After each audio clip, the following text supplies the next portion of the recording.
Good afternoon, everyone, and welcome to this regular meeting of the Budget and Finance Committee. Today is June 4th, 2012. It is now 2:10 in the afternoon. I'm Paul Krikorian, Chairman of the Committee. I'm joined by the Honorable Paul Koretz and the Honorable Bill Rosendahl, and we're ready to get started. We can just bring the roar down a little bit. If there are any members of the public here who would like to offer comment on any of our agenda items or general public comment, please fill out a white comment card and bring it forward. The way we're going to proceed today, items 1 through 5 are items that will be heard in closed session, but we're going to defer those until after the open session items so that we can get everybody back to work, and so we'll just have the closed session then in this room. So we're going to start. If we don't have any general public comment yet, I'll give it a few minutes to bring some cards forward. So we'll hold off on that for the moment. But why don't we go, Mr. Serrano, directly to item number 6. Okay, item number 6 is a CAO report and resolution relative to request and authority to issue up to $1.3 billion in short-term tax and revenue anticipation notes for fiscal year 2012-13. Good afternoon. Welcome. Pato from the CAO office.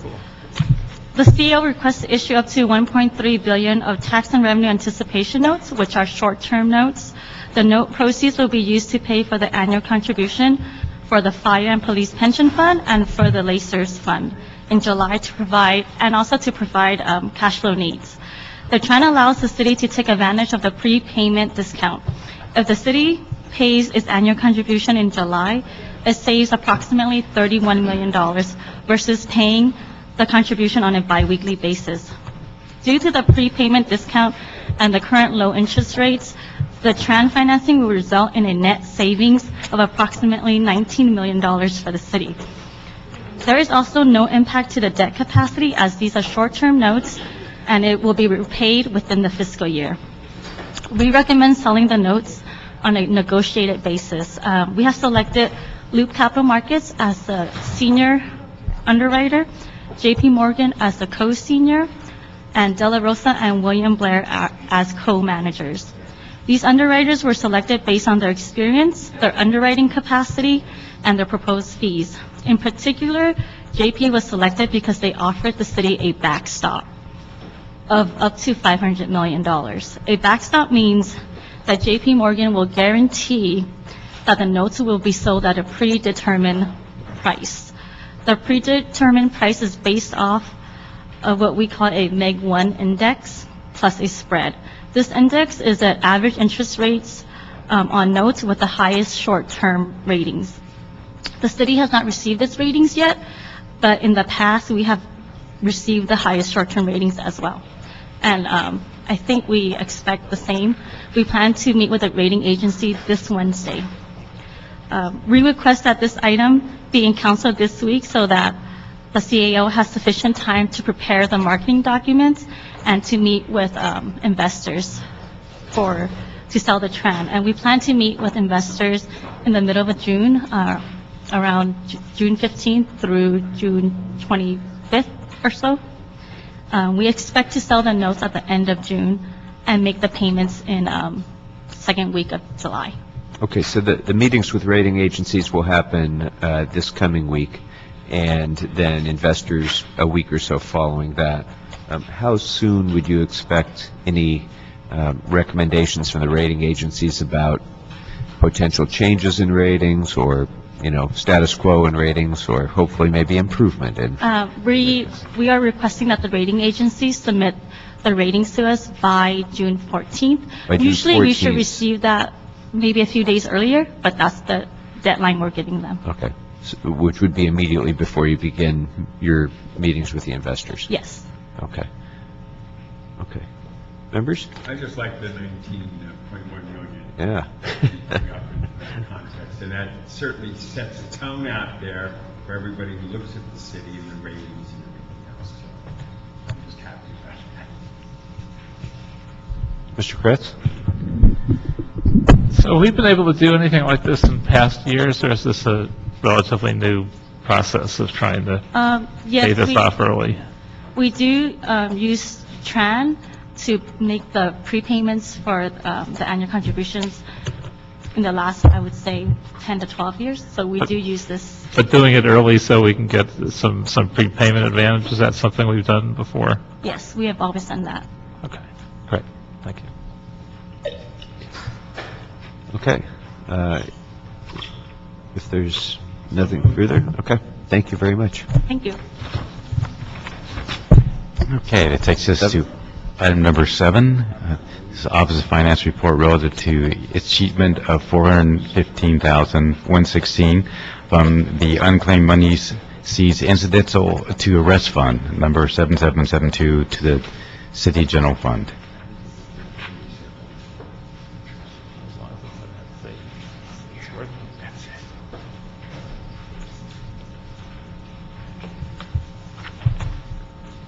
Good Good afternoon. afternoon. Jan Zatorsky, Assistant Director of Finance. This is a standard request we do periodically when departments come to us. We send the report forward, which allows escheatment, which means if the city holds monies for 3 years that have been unclaimed, and we do publications and notices, then that money can be returned back to the general fund. So this specific request is a escheatment for $415,116. And this specific money was all seized in the course of arrests? Correct. Is there any difference between the escheatment process for funds like this and other funds that the city may be holding that? The process is the same, that we have to provide, there's a term that after a certain time period, we have to provide notice to the public to find out if they have unclaimed monies. Other types like this that we handle are for Department of Water and Power. There are certain kind of bear bonds. We are currently sitting on some of those right now that we're trying to meet the time frame, and then we will post, and that money actually will go back to DWP instead of the general fund. But yes, this is a similar process. Okay. Any questions, members? All right, so is this a report only, or do we need to?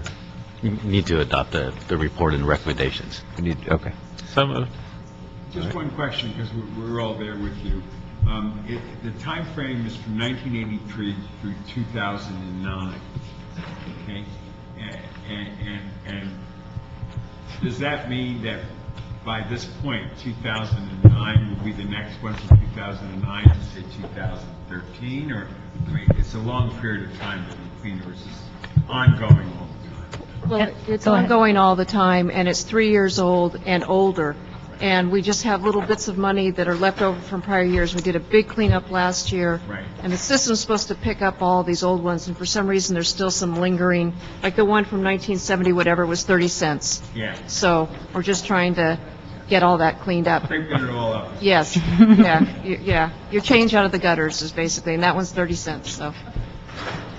Well, but that's a good point, I think. So going forward, is there a system in place so that we can track this a little bit more closely? I mean, the departments certainly should be aware of every penny that's been seized in the course of arrest. Right, there's two things that are in place. One is we changed the programming last year, so the money automatically is supposed to go through after a year. It's supposed to move into the fund so that it can be prepared to be escheated to the general fund.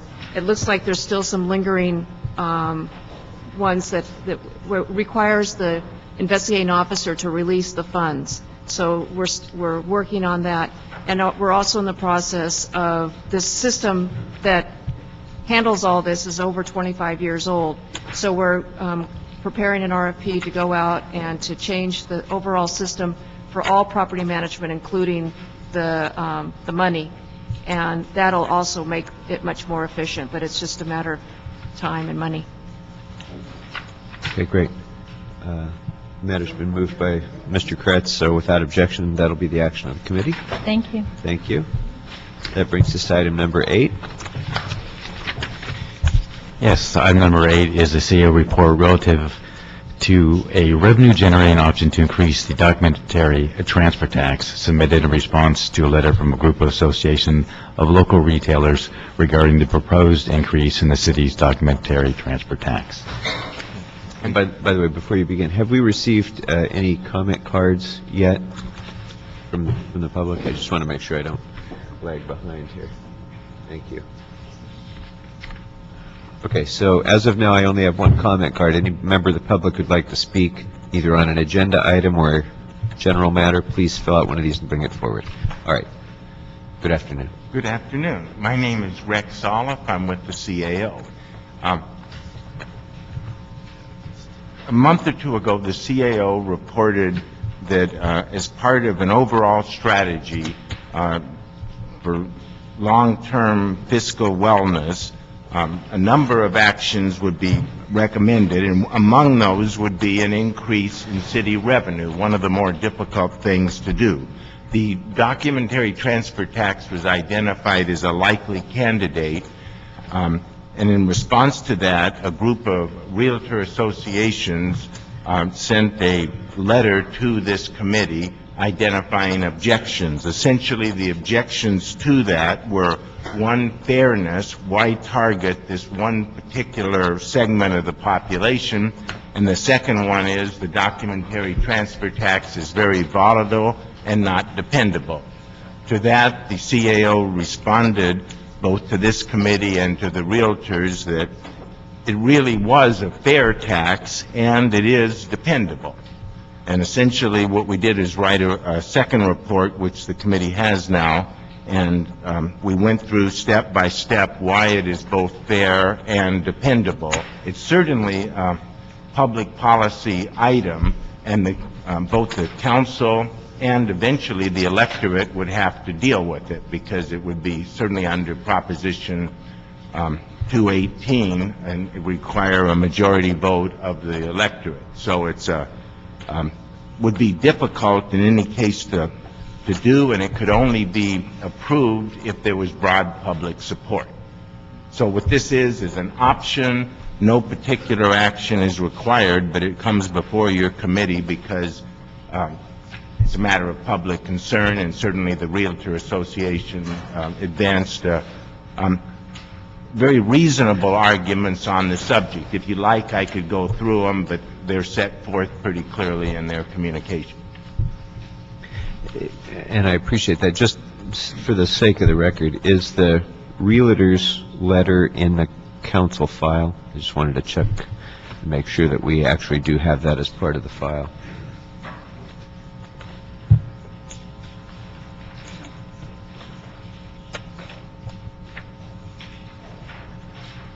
And, well... Oh, we have as the CO. Okay. Okay, so we'll want to make sure then that we have a copy of the letter included with the council file. Is the transfer for purposes of documentary transfer tax the same as a transfer for purposes of reassessment under Prop 13? They're connected, but they are different. In what ways do they differ? Okay, they're different because this is a revenue-raising measure strictly, and the purpose is to raise revenue based on the amount of the sale. The amount of the sale is used by the assessor to compute. No, sorry, different question. I mean, the definition of transfer for purposes of determining when documentary transfer tax is applied. It is applied when there is a transfer. Reassessment occurs under Prop 13 when there is a transfer. Is it the same definition for both purposes? There may be some very subtle distinctions, but for practical purposes, they're the same thing. So, for example, when a property is owned by a corporation and or a partnership, and there are changes in the makeup of the corporation or the partnership, but there's not a recorded sale of the property, do we capture? Is there any point at which we capture documentary transfer tax, or does it actually have to be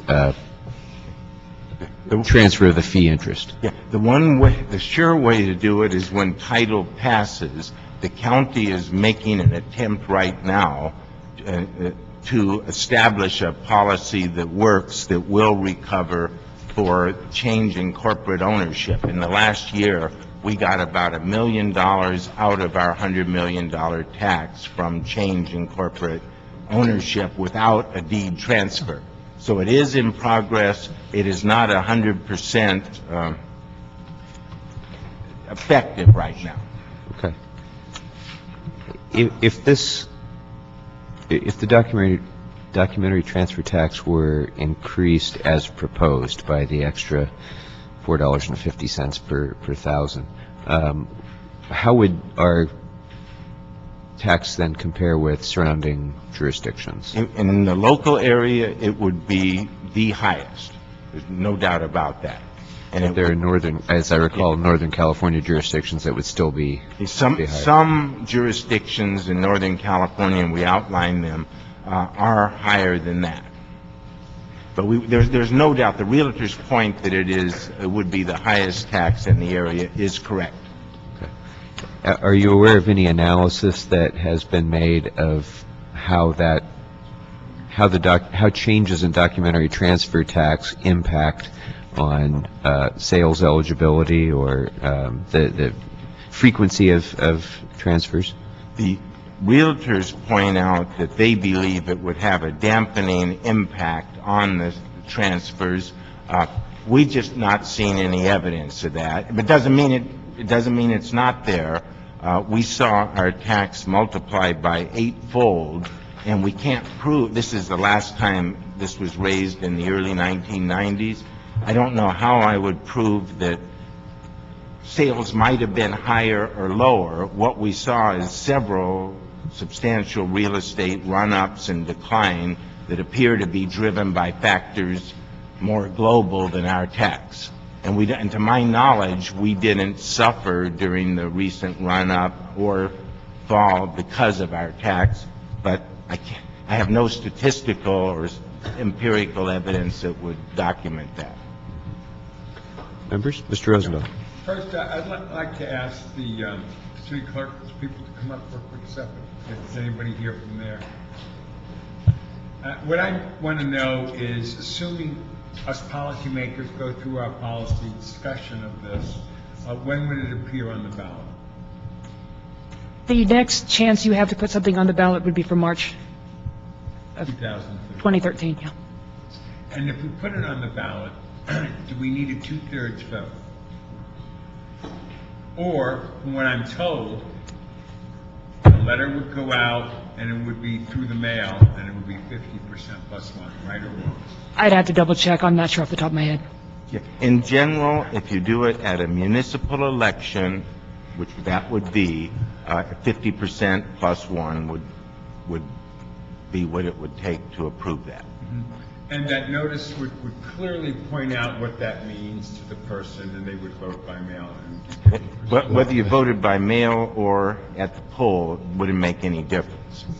It's just, as long as it was at a regularly scheduled municipal election, so it would be as the mayor, for example, was being elected.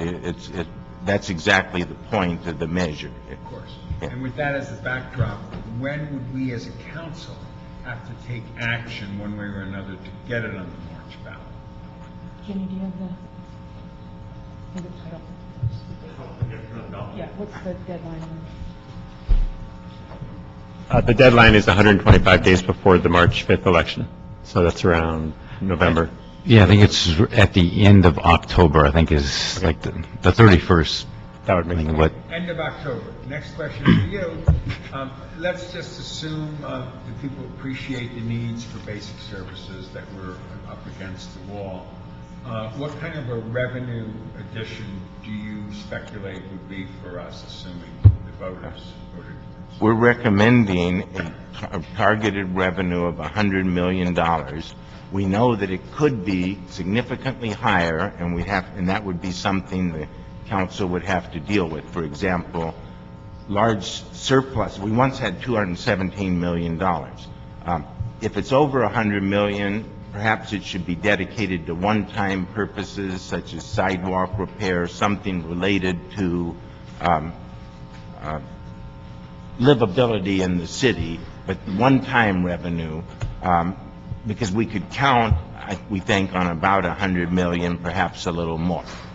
And the reason we say that is we looked in the last 10 years through upturns and downturns. Our average was 138 million. Our worst year was 81, 82 million, and our best year was 217. Very volatile revenue. Very good, that's all I have, thank you. If I may add, this is actually, we have our office and the ceiling to come back with a policy on the Budget Stabilization Fund. This is a revenue source that we have looked at, given the volatility of perhaps using, in years where there's an excess over what's budgeted, to maybe perhaps put that aside in the Budget Stabilization Fund. So that's been under discussions. Does anybody have any other comment about the fact, would it in fact, we understand it would be an increase, and it would dramatically impact the buying and selling of properties? The Real Estate Association suggests that it would. I really don't have information that would dispute it, other than we increased it by a factor of 8 in the early 1990s, and I know of no evidence that the city of Los Angeles behaved differently than surrounding areas. It's not scientific, but I watch the numbers. Thank you. Mr. Kretz.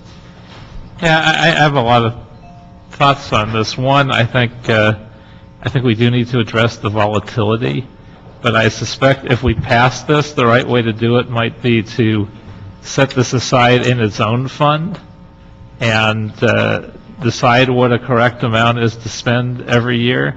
When we wind up with more than that, we set it aside in a fund of these taxes only. And then when we come up short, we take from it and we wind up spending the same, say, 100 million a year. Yeah. I think that could very easily be done, so it wouldn't really add that volatility to the budget, which I think we don't want to do. I think that would make it very easy to deal with the volatility. Just analyze it, pick a more scientific number than mine off the top of my head, and then set money aside in the years when we do better. I try to be as helpful as I can to the realtors, especially in this downturn. I understand there's no upside for them because it can only either do nothing or make it harder to sell homes. So I understand why they're opposed to it. The question is there any reality to the concern? I think this is a tax that most people tend to ignore. I think the small numbers might change the formula, because there's a formula by which you should have a certain income if you're going to buy a home. As a practical matter, if you're buying a home for $300,000 and it costs you $301,000, I think the realtor's letter said that would make it unaffordable for 20,000 people. As a practical matter, how many people that would buy their dream home for $300,000 wouldn't pay $301,000? I think it's almost no one. So we have to look at the reality. And I think an analysis could be done. Certainly you could go back at the time when we had the huge increase the last time and compare what our home sales were before and after, and compare surrounding cities as well, and see if there's a noticeable difference. I think it would be pretty easy to quantify. One could do the same thing in other areas where other cities have dramatically increased their transfer tax, and see whether there's any real difference. I suspect that there won't be. The other thing on a political end, I don't know if anyone has ever done polling in recent years on whether this is a tax that people would find acceptable, but I know before we take this step, we probably, and I haven't been through this with a city, so I'm not sure, but I know other cities have done this. They've contracted, or a side committee has contracted to do some polling and see whether it's a tax that would be acceptable to people. Are we looking at doing that? Has there been any discussion of whether this is a popular idea or an unpopular idea? I certainly have not done that from a staff point of view. What this is a revenue-raising proposal, but it is not an engineering proposal for how to handle the political process of approval. And have we looked at whether we would find it more advantageous to put it on a March or a May ballot? That would be, I guess, the job for election experts on how to place that. Yeah, all that would be, I'm just hoping that we do that, because we put an item on the ballot not that long ago to raise revenue, didn't do any of the things that one would normally do, and not surprisingly, even though we were taxing the most unpopular entity you could find, which was oil companies, because we didn't do our homework, we lost. Now, this is a much bigger piece of the solution. So on this one, I don't think we can afford not to do our homework. So I'm hoping we've given thought to all these things. Holly Walcott with the City Clerk's Office. The only assistance I can be in that front is that in the March election, you're guaranteed a citywide election because you have citywide offices. Now, if somebody were to win those citywide offices in the primary, then you wouldn't have a runoff. So you're not guaranteed a citywide election in May. Well, Although if you put it on May... as a practical matter, Right, well, as a practical matter, you're probably going to end up with runoffs. I think you could not avoid having a runoff. But generally, it is the mayor and council who do those type of political outreaches to determine the success and approval. Yeah, just a thought. So how much higher will we be than the next closest city in LA County? We did a table on that. And from my end, I want to know places like Santa Monica and Culver City. I'm going to get back to you on that because I don't have that with me and I don't want to try to work from memory. Okay, that'll be good to know, and I'm sure that'll be used as an argument against doing it, so we obviously want to have a sense of how out of line we are, or if we're indeed out of line. There's no doubt that would be the highest in the area. Right, but Assuming there's no increases by any other entity, of course. I mean, Now, we're what comparing happened- with the status quo now, but every municipality in America is looking at other potential revenue options, so there's no telling what we may be comparing them to next. Just two quick points. You know, in the past, like for instance, when everybody was upset about the library, we put a special initiative at X cents or whatever percent went to libraries. We don't like to budget balance ourselves through the legislative process. But when we do this analysis, besides comparing neighborhood communities, if we tied it specifically to this, that, or the other of a social service that's dramatically needed by everybody, are we doing that as part of our analysis to see if we could tie it directly, if we thought that would help in motivating a constituent? For instance, if they knew X dollars would be spent for road repairs, or that Y for potholes, or X for tree trimming, the basic services that people look for in parks, and bathrooms in parks, and garbage cans, all these realities that we feel very much threatened by. And would this improve the quality of life aspect of people who own homes so that it's in their best interest as well? Is that part of the process? It is, and we dealt with it carefully in the report. The problem is a 50% vote would be for a general tax. A special tax, even if held at a regularly scheduled election, would require a 2/3 vote. And where you specifically identify special purposes, then you make it a special tax. I see. So the way, and the best I could do with that is, it is the policy to spend a certain amount, approximately 100 million, indexed perhaps to inflation. The balance, it's the intention to use for community purposes, but the money would not be segregated. And that would be it'd be a difficult, it makes the sell more difficult because you cannot have ballot box budgeting and say, this will be dedicated to a specific purpose without a two-thirds vote. Fair enough. Mr. Kretz, I'm sorry, did you have more questions? I didn't, but on that point, obviously, the last time we passed something like this, the argument was made that it would mostly be used for police, and it has been. We've kept steady. The one thing in the budget has been adequate funding of the LAPD. So I think were we to point out that we have a particular shortfall in X area and Y area, and this would largely fill that need, it wouldn't hold us to it, but it would help as a marketing tool, and that would, I'm assuming, be how we try to structure that. Right, so the point of the report today was principally to respond to the issues raised by the realtors in their letter.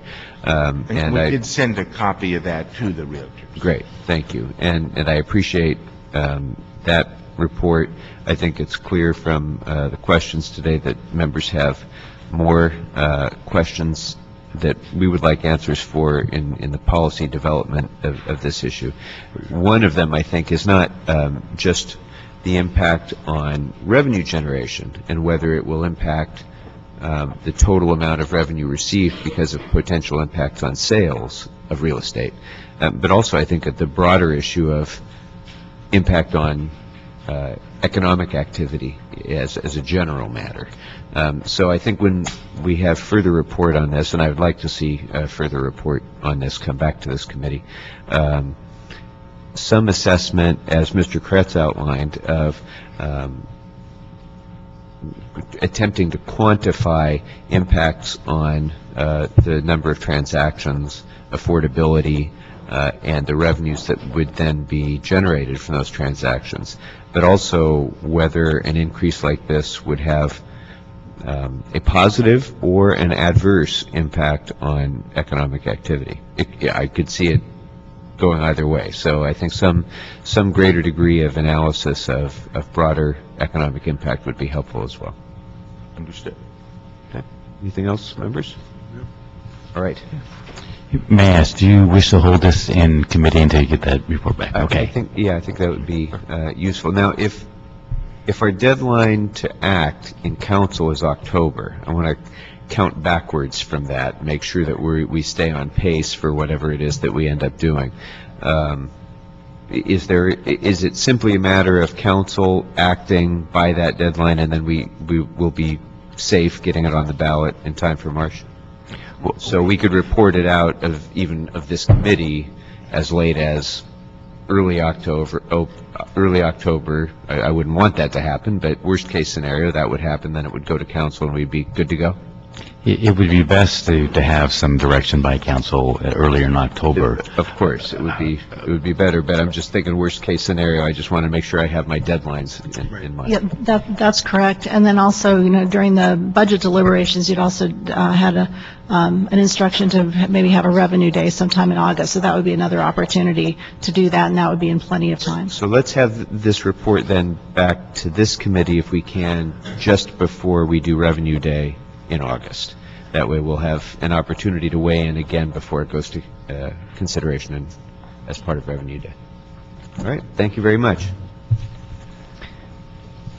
That brings us to item 9. 9, yes. Item 9 is a motion concurring Weston Garcetti relative to instructing the city clerk to report on the feasibility of adding Armenian as the language available on the election ballot materials, and to include the cost and position analysis on a permanent basis, starting with the 2013 elections.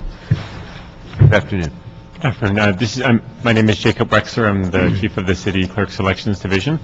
And the motion is, again, to look into providing additional language services for the Armenian language, and to look into whether it could be implemented in 1 year in 2013 or phased in over a few election cycles in 2013 2015. The clerk's office certainly supports any efforts to improve the outreach that we do to the city's voters and improve the amount of accessibility to all voters in the city. And adding additional languages is certainly an effective way of doing that. In the report that we can prepare at the direction of the council, we'd be happy to look at the types of services, language services that we could provide. There are, for all the federally required languages, we have a whole set of services that we're required to provide. So we can talk about those different types of services and give some options for implementation and some estimates for the required funding to provide that for the 2013 election. I think it would be helpful to have a range of policy options like that. Are there ballot translations that are already offered in any language other than the federally mandated languages? No, we just do the 8 federally mandated languages. All right. So then, as part of that report back, if you could also include what the highest frequency languages in the city of Los Angeles are beyond those that are federally mandated. That would be a helpful thing to have. And then if you could also reach out to some of our surrounding jurisdictions. I know the city of Glendale already offers Armenian language ballots. The city of Burbank does, I believe, as well. So if we can, for purposes of cost comparison, as well as just process, I think it would be helpful to see what some other jurisdictions are doing, both for Armenian, which is specified in this motion, but also some of the other highest frequency languages that aren't currently federally mandated. Okay.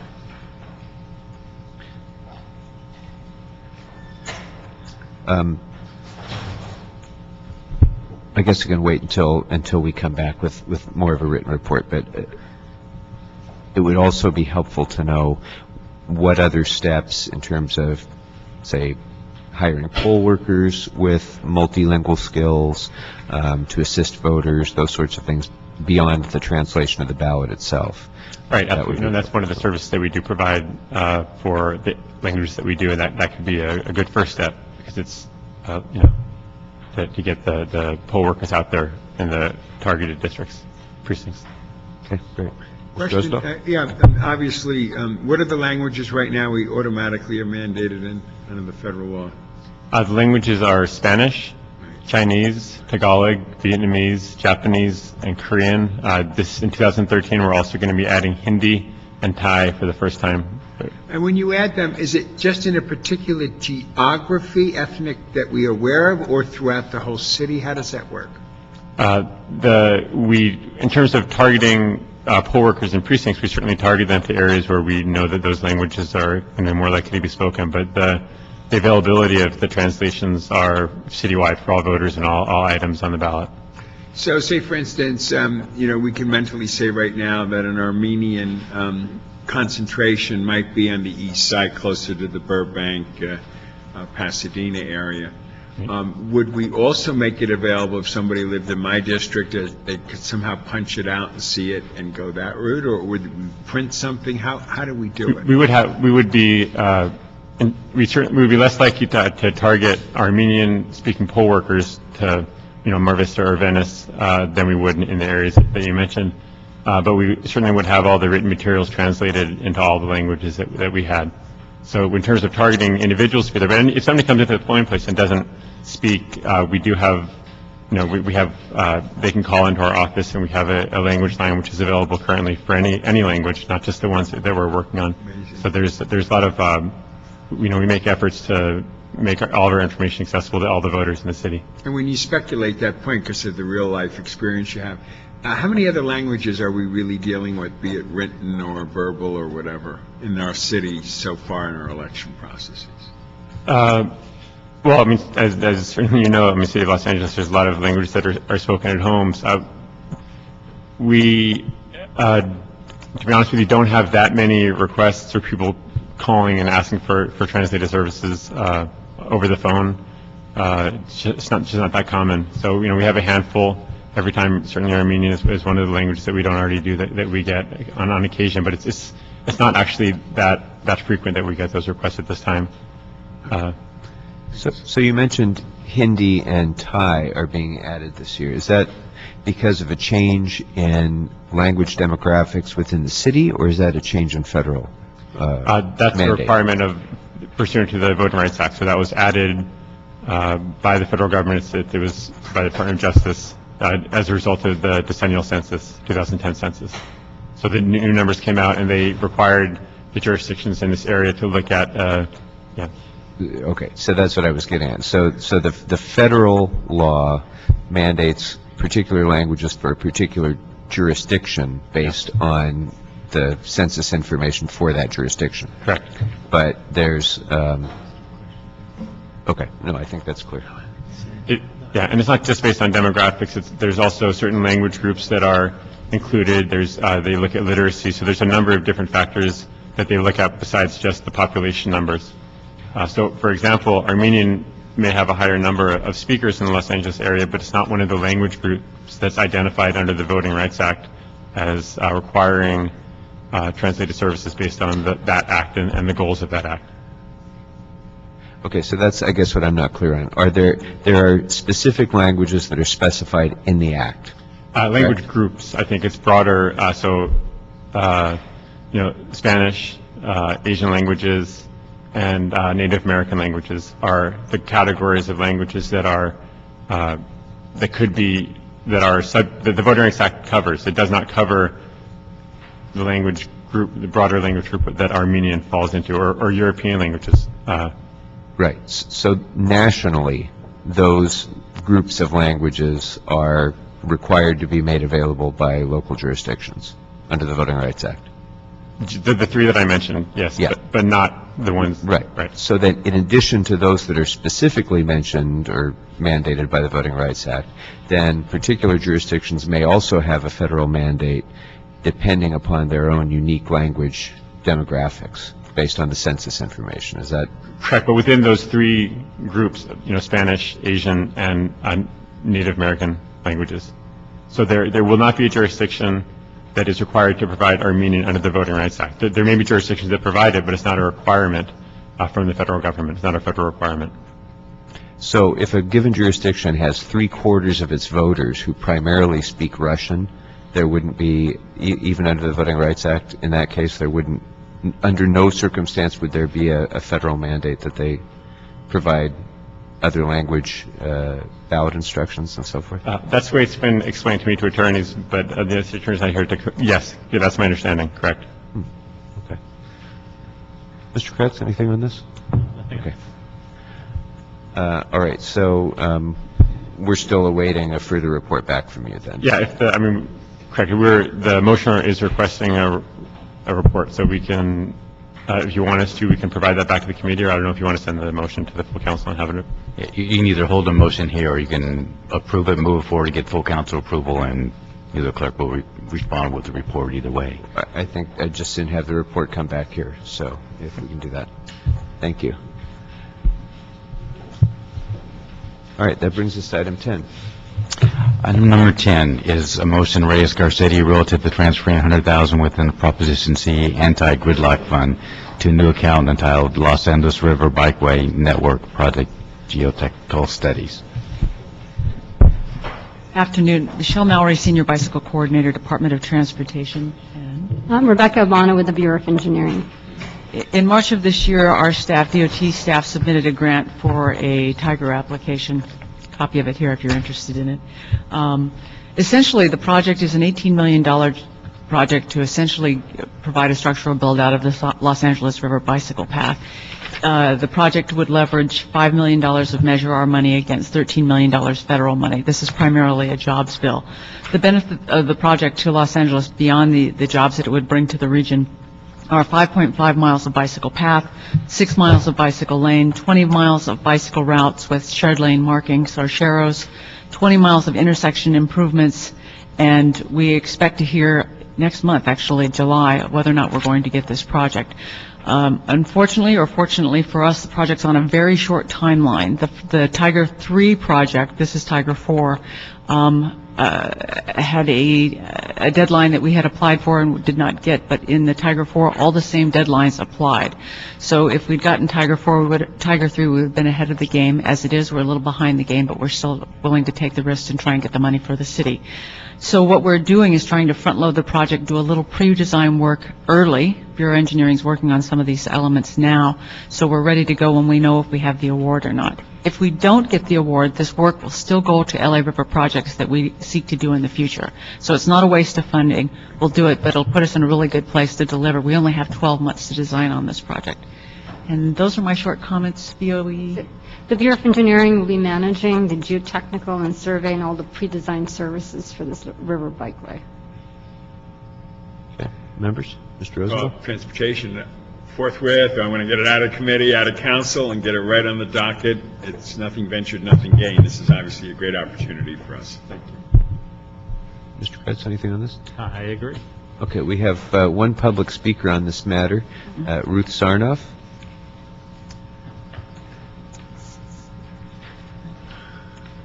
Welcome.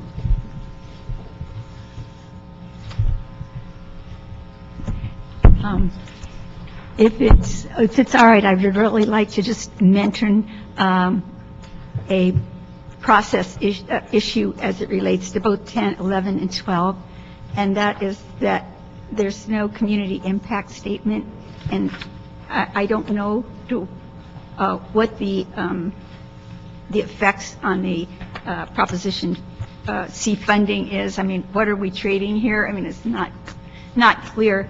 And I just, in the same with 11 and 12, I think they're just short of information. I had no idea whether they were just going to be voted on or whatever. And that was really my only purpose in turning the card in. I signed up for public comments, and I will speak to you. Okay. Thank you very much. What is the range of items that Prop C money is typically used for, number one? And number two, is there, would that money be eligible for reimbursement back to the Prop C funds if the Tiger 4 grants come through and these projects are funded? Well, let me state that I'm not a budget expert. Unfortunately, I'm a bicycle expert. But Proposition C primarily funds projects that that have a relation to transit. Essentially, as a part of the Proposition C money, we were required to identify which transit lines this would affect.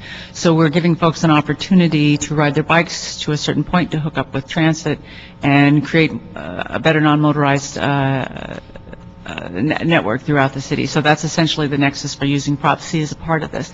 So Prop C is available for transit improvements, for non-motorized transportation, for bus operation. It does a little of everything. Okay. And does CAO have a thought about reimbursability if?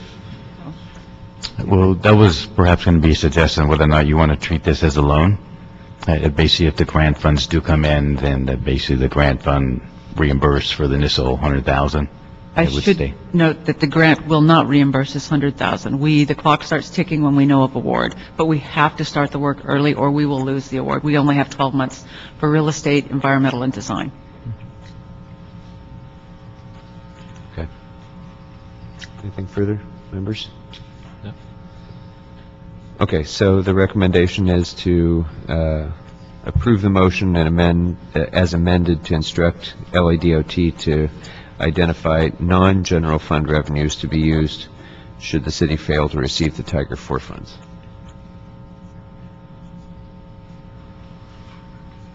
Okay. Any objection to that, members? Okay, without objection, that'll be the action of the committee. Thank you.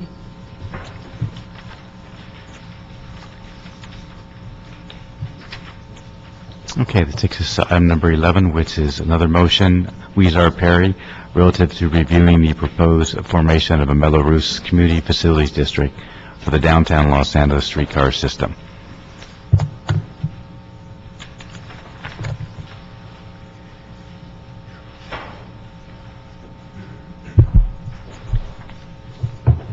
We have somebody reporting on item number 11.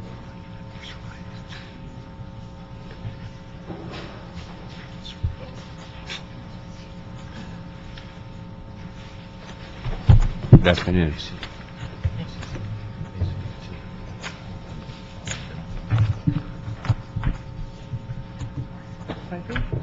Sorry, Bago at the CAO's office. Jessica Wethington McLean with Councilmember Jose Huizar's office. This is just a motion from the council member that's required by the CA's office in order to initiate proceedings to do the technical work necessary. There'll be a number of council actions and things that come before council, but in order to accept the check from Los Angeles Streetcar Inc., in order to pay for the work that needs to be done, this needs to go to council. So this is just moving the process forward. It's not necessarily a commitment at this point to proceed with the project. Yes, sir. It's There's a just number of technical moving it- steps and a resolution of intent and a number of other things that need to come to council, but we need to develop the documents in order to do that, and this allows the CAO to initiate that process. Okay. Any questions? My members? question is, if you could quickly, not necessarily, but maybe explain what Melrose is, though I understand it from my district, we have it with Playa Vista.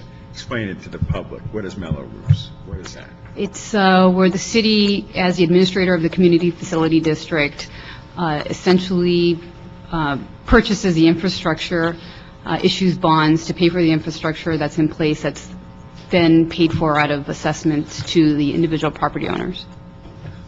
Who pays these special taxes in the district? And it's the property owners.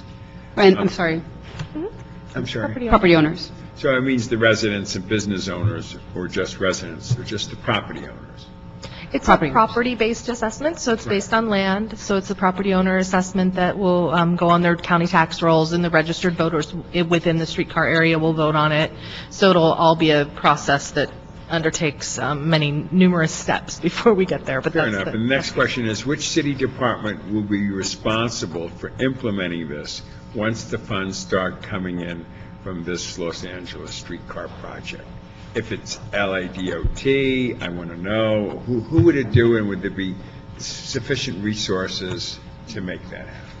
Well, the project itself is a public-private partnership, so the half of the construction costs are raised privately through this assessment. Half will come from small starts, grants, and, things like that. CRA's already allocated $10 million that's on the ROPS and EOPS. In terms of the ultimate responsibility, BOE is the responsible agency for our environmental review, which is the step that we are in now. Right. Part of the environmental review is not to predispose yourself to certain outcomes. So for this stage of the game at the moment, BOE is the responsible agency for environmental.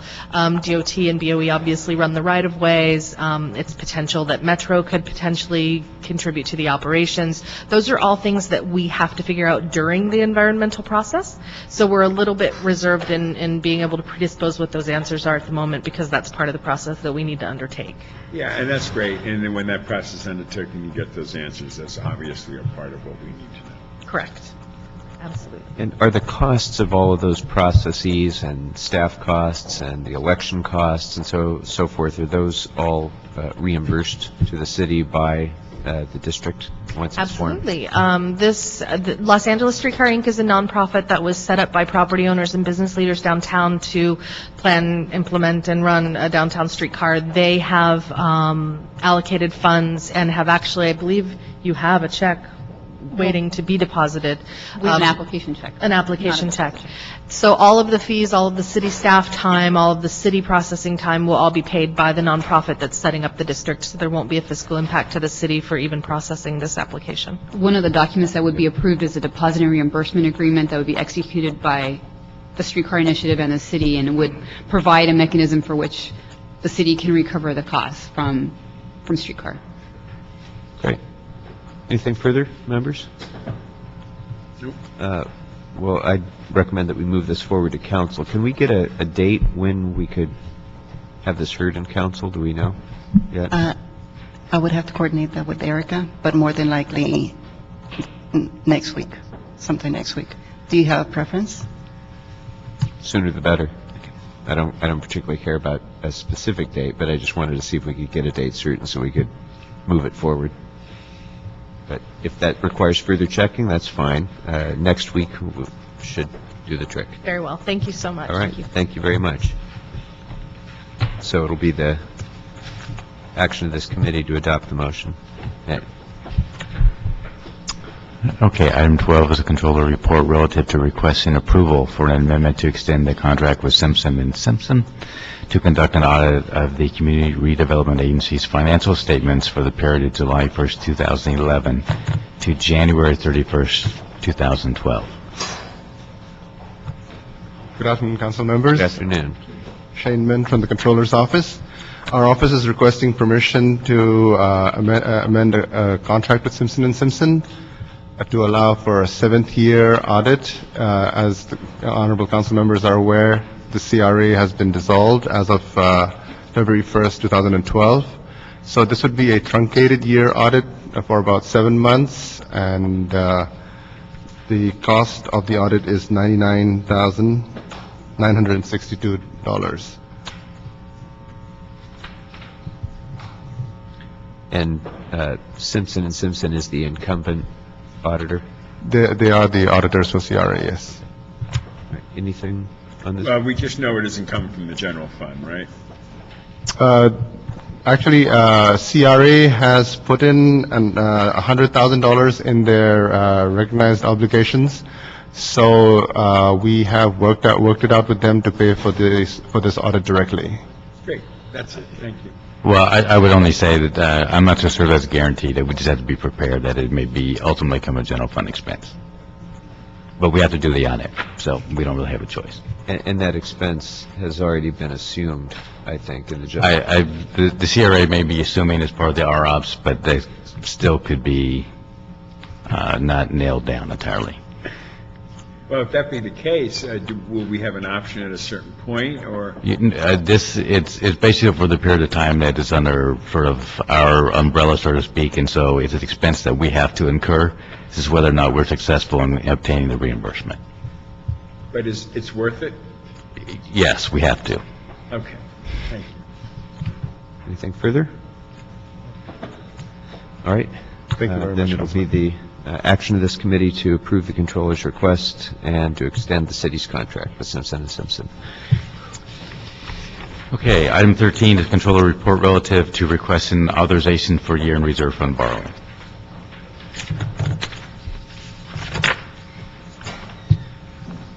Yes, good afternoon, council members. Good afternoon. Since fiscal year 2002-03, the controller has requested and has received authorization from the mayor and the council to process year-end advances from the reserve fund, basically to cover appropriations that exceed their limits at year-end. Last year, for the first time, we did request that there be some limits on that year-end borrowing. So if they exceeded a certain amount, that then those departments be required to come back to council and request additional appropriations. This is utilized by the Controller's Office in order to expedite the year-end closing process. As you know, at the year-end, we're processing many accounting transactions. Sometimes in July, as we're processing the year-end closings, as the salary expenditures hit, sometimes the appropriations aren't adequate to cover the expenditure. They don't usually exceed much the appropriation, but prior to the controller receiving this authorization, so prior to 2003, it did cause a hiccup in year-end closing activities where we'd have to stop and then come to council and then resume the year-end closing processes. We do come back in September with the preliminary financial report, and within that report, we do list the departments for which we needed to utilize this authority, so that information is presented to your body, at which point, if you request the department to come in and explain what those expenditures were, that would be the opportunity to vet those. No. Members, anything? Mr. Betts? No. Okay. Recommendations? No questions now. All right. Approve the controller's recommendations. Okay. Without objection, that'll be the action of the committee. Yeah. Okay, item 14 was a motion, Garcetti-Labange, relative reappropriation of funds from fiscal year 2010-11 to fiscal year 11-12 for the Rampart Village Neighborhood Council to pay outstanding office space lease. We don't have any public comment on this. I think we could probably take this as a consent item. Yep. Yeah, if there's no objection. Okay, so that'll be the action of the committee. And that then brings us to the closed session items. But before we go to closed session, we do have one speaker for public comment. So I'd like to ask Ms. Sarnoff to come back up, please, for public comment, general public comment. And if anyone else would like to offer general public comment, please fill out a card and bring it forward. Ms. Sarnoff, welcome. Thank you. I'm not sure in committee, I do have some questions. I'm not sure if you can answer them for me today.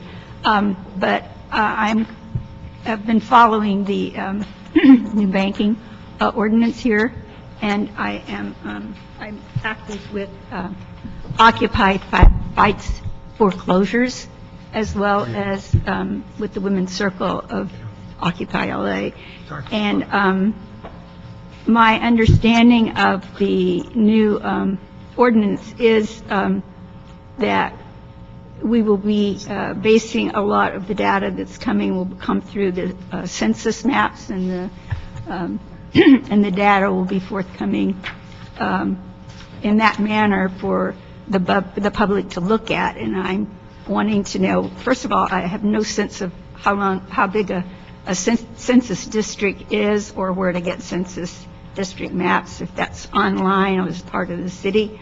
And how soon the public will have this data. Will it be close to real time? I noted that I think it passed the beginning or the end of May. It was not filed, I think, until June 1st or something, and it was not to go into effect until July. And I think there was like a 1-year period or something like that to before. It almost sounded like it was going to be a year before we began to get data, which seemed like a long time to me in terms of the work that we do and are concerned about, with so many people losing their homes, particularly in some very poor and impoverished parts of our city and in the county. And so I also wanted to find out if to your knowledge, the county is looking into a banking proposal, because they certainly do a lot of business, and they are the social service part of the economy here, and so much of what poor people, and particularly poor women, depend on is coming from the county. So if you have any information on that coming through the pipeline, we would certainly appreciate it. As for the feeling about the banking initiative, I wish it had a little more teeth, and I wish it was a stronger bill. But we'll work in with it, and we hope that we can cooperate. And thank you so much. All right. Thank you very much. Appreciate your being here.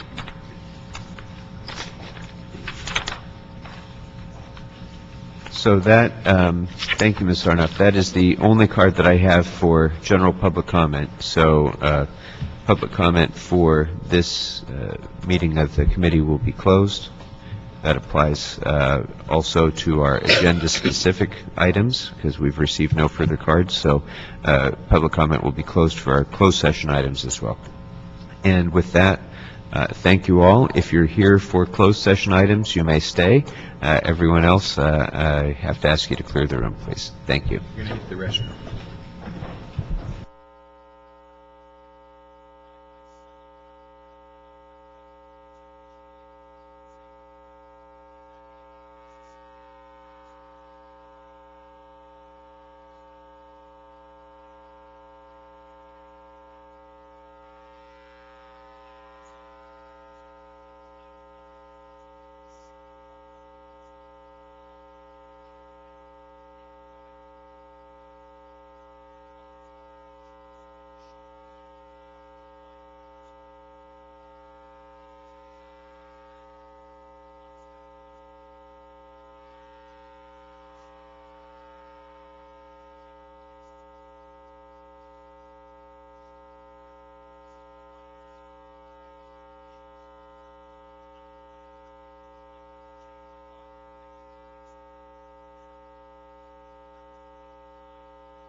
All right, we are now back in open session, and we are going to resume our discussion of item 5 in open session.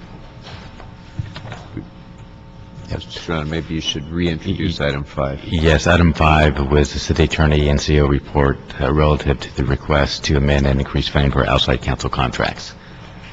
As to this matter, there was discussion in closed session relating to specific cases at issue. We are now in open session to discuss the budgetary impacts of the request for additional funding for outside counsel. Colleagues, anything further to discuss? Mr. Rosendahl? Yes, just on the record about managed hiring, or whatever that phrase is, if we could use that, just to see in a general sense, forgetting these specifics, is there anything that we can think of in that process that could bring in-house the ability to do these kinds of, which are very sophisticated and tricky cases? Any thoughts on managed hiring? Bill Mangan, Chief Budget Analyst for the City Attorney. Mr. Rosendahl, we have made some specific budget requests in the past, not for case-specific, but for litigators for civil as well as criminal branch.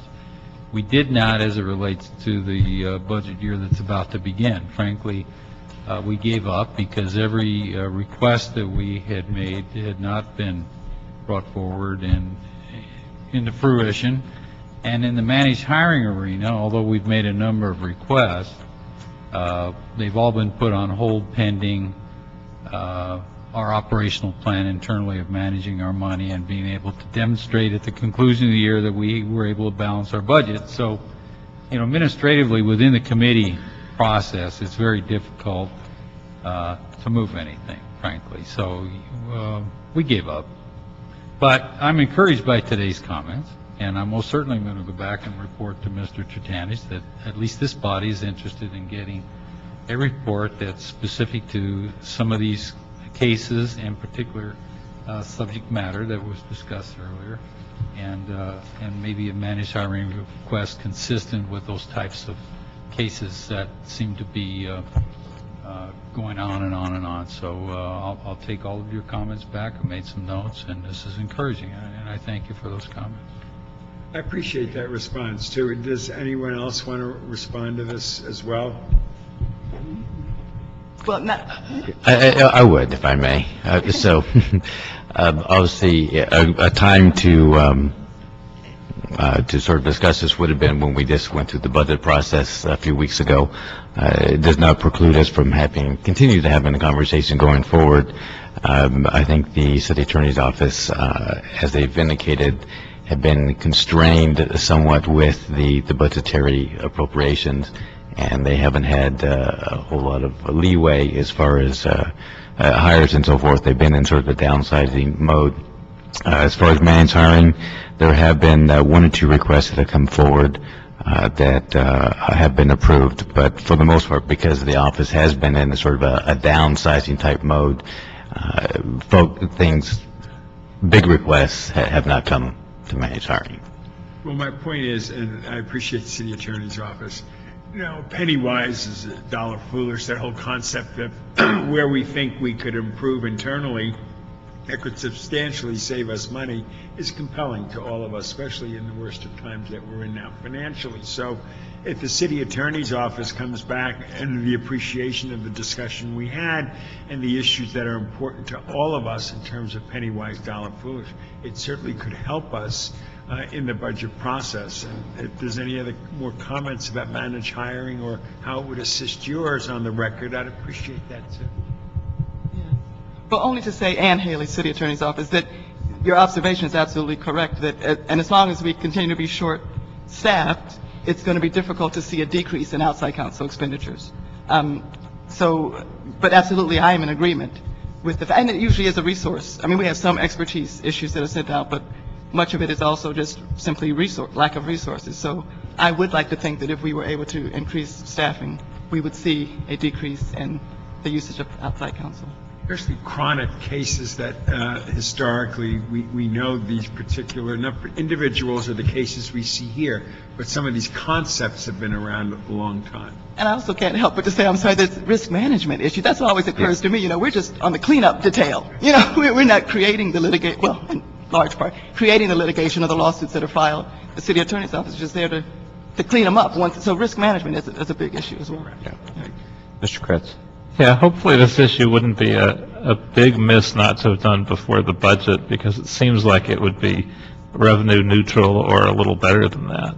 So if we're talking about doing a little less with outside counsel, doing a little more with in-house staff and developing the expertise, I think that kind of thing could be done without being a cost to the department. So if that would be true, I certainly get a sense of the three of us that we would all be very open to that. Yeah, well, it's a little bit of a chicken and the egg kind of thing, because we won't have the money to fund additional lawyers' time unless we don't spend that money on outside counsel. Right. And yet, right now, they need the money for specific cases with specific counsel. And so the issues are related, but I think for today's purposes, we have a recommendation to approve a request for $987,000 in additional outside counsel funding for this fiscal year, which would be funded with $589,000 from the UB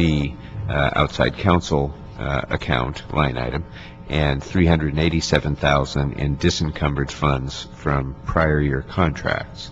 But I would like to say, and I think, you know, given the fact that that's the situation that we're right now, I don't know if it's the chicken or the egg, but it is the issue that we have to deal with. But going forward, I think it would be important for this committee to continue to work with the office before authorizing additional expenditures for outside counsel, to figure out an approach that would create the kind of, at worst, revenue neutral situation that Mr. Kretz has described, to spend less there in order to spend some more for our in-house lawyers. So I would suggest that we approve the CAO's recommendations to authorize this $987,000 in additional funding, as I've stated, but also request that the CAO review any additional outside counsel funding requests as part of the FSRs for 2012-2013, and as part of that discussion, we can have a continuing dialogue for Could I add one comment, sir? Deal with that. We did have an amendment to the report. I believe a copy was handed to the clerk, and Mr. Serrana has it, but we have an additional request and recommendation to that city attorney report that you have been debating is before you. And because we have identified funds in the litigation expense account which will not be expended this year that we'd like to move into the outside counsel fund by action of this committee, and to pay some of the outstanding bills that we have. Ray, do you have a copy of that? No, I don't have the exact copy, but I am aware of it. Okay. Could we have the liberty to hand out our amended report from the... You certainly have the liberty to hand it out, but I would say that the chances of my approving an amendment that I haven't seen until this minute is very slim. Oh, I understand. But At least you're like welcome to get it into the record. Yeah, absolutely. That we amended the request.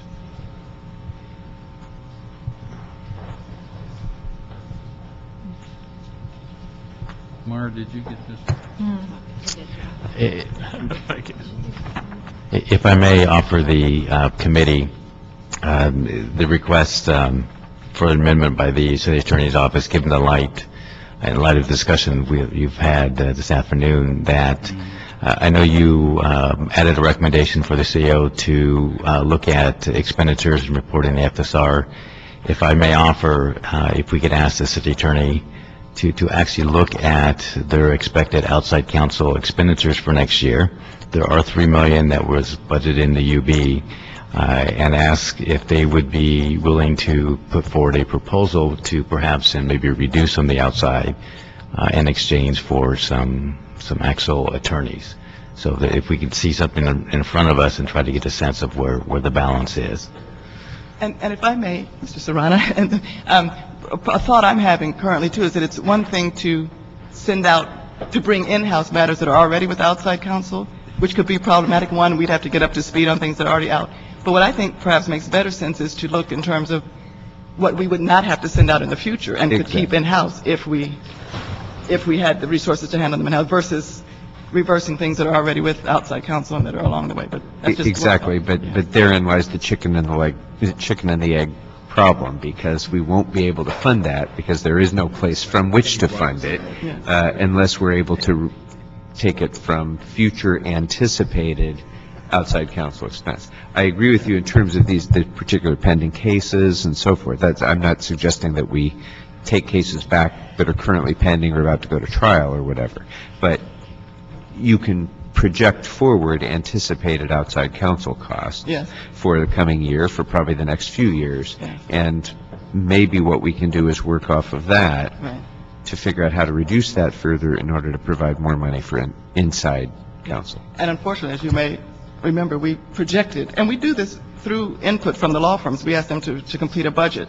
And our projections for next fiscal year were actually $4 million, and we've only been funded $3 million.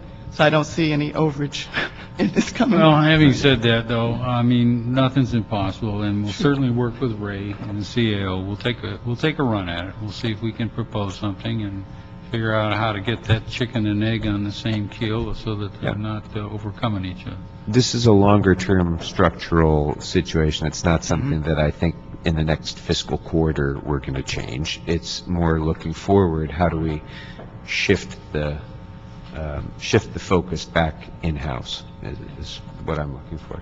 And I think Mr. Serrano's suggestion is a good one as well.